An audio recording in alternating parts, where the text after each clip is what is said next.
Alors, effectivement, il faudrait définir enfin encore une fois la fonction paternelle parce que dans ces nouvelles configurations familiales, bon, d'abord, moi, j'ai beaucoup de mal avec la notion de parent. Je pense que c'est une notion qui ne me parle pas. Je ne sais pas ce que c'est les parents. Vous voyez, bon. Par contre, je sais ce que c'est que s'adresser à l'enfant à partir d'un souci dit maternel, bien sûr. Ce souci peut être porté par un homme ou par qui on veut, peu importe. Et puis, l'autre versant, donc là, quand on a bien posé quelque chose de l'ordre du narcissisme, en fait, hein, pour l'enfant, de quelque chose d'une sécurité interne pour l'enfant, tout ce travail que fait la mère en se préoccupant de l'enfant, eh bien, il ne faut pas non plus que ça s'installe, en fait, cette affaire. C'est-à-dire que autant il est nécessaire que le désir de cet autre qui figure la fonction maternelle au départ soit vraiment très porté sur l'enfant, parce que l'enfant, il est tout petit et qu'il ne peut rien faire tout seul.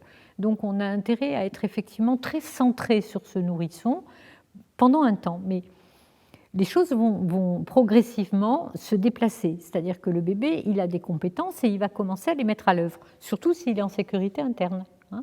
Donc, il va pouvoir aller explorer le monde, se faire des copains à la crèche, enfin faire sa vie aussi de bébé. Voilà. Donc ça veut dire que la mère peut, à ce moment-là, enfin en tout cas la figure qui incarne la fonction maternelle, peut à ce moment-là réinvestir un autre champ que le champ exclusif du nourrisson ou du bébé ou du petit enfant. C'est-à-dire que son désir, elle peut le mettre au service d'autre chose. Par exemple, au service de sa relation amoureuse.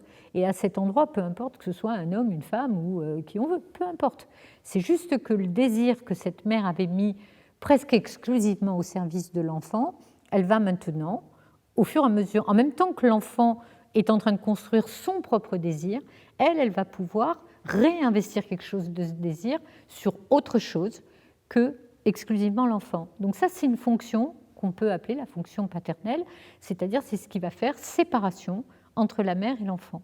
Et ça, vous voyez, c'est une fonction au sens où n'importe qui peut faire l'affaire. Hein. N'importe qui, presque n'importe quoi d'ailleurs, fait l'affaire. La mère peut, par exemple, reprendre le travail. Hein, mais s'il n'y a pas de partenaire, que ce soit un homme ou une femme, il y a peut-être quelque chose où elle va reprendre le travail, ou des activités, ou un intérêt quelconque pour autre chose, en tout cas que l'enfant. Et si vous voulez, elle va permettre à l'enfant de se séparer, et après avoir été totalement dépendant de cet autre qui incarne la fonction maternelle, eh bien, c'est cette fonction paternelle de séparation, de séparateur, qui va permettre qu'il ne soit plus absolument dépendant et qu'il aille effectivement à son tour vers ce qu'on pourrait appeler l'autonomie, vous voyez, et qu'il fonctionne avec son propre désir, quoi. Ça, c'est toute la différence entre les enfants qui vont hurler toute la journée à la crèche parce que cette séparation n'arrive pas à se faire, même si elle se fait géographiquement, elle ne se fait pas dans la tête, et puis les autres qu'on va laisser, puis qui vont aller faire leur vie tranquillement à la crèche, à l'école maternelle, enfin, etc. Oui. C'est une affaire de séparation psychique. C'est ça qu'on va appeler la fonction paternelle.